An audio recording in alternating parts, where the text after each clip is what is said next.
Some symptoms of having HIV: weight loss, fever, sore on mouth, extreme or unexplained tiredness, diarrhea, swollen lips, glands, skin discoloration, and even body rashes. You may wonder, what does it look like?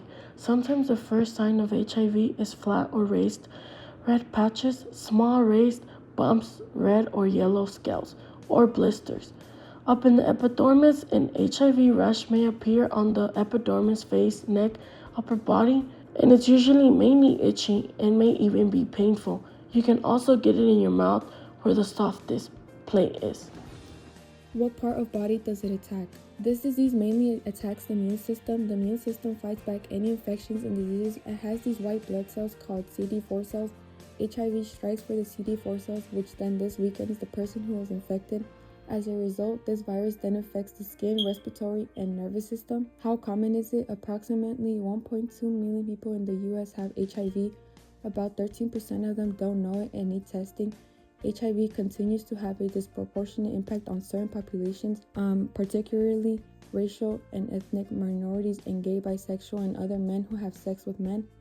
An estimated 0.6% of adults aged 15 to 49 years worldwide are living with HIV. Who is at risk of developing it? People who have unprotected sex, people who inject drugs and share equipment, people who have unprotected sex with somebody who has injected drugs and shared equipment.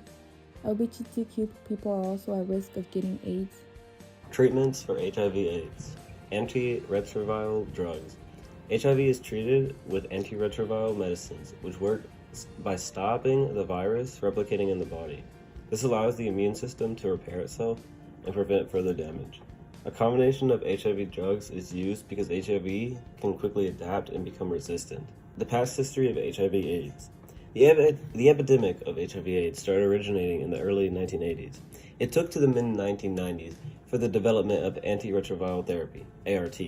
ART in the 1990s had individuals taking up to 20 pills daily, which today has decreased drastically.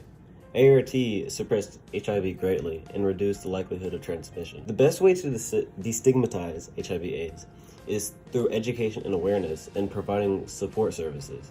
By increasing the knowledge the public has, how it's transmitted, the dangers of it, and how it provides support to individuals living with HIV/AIDS is important, as living with HIV/AIDS is hard.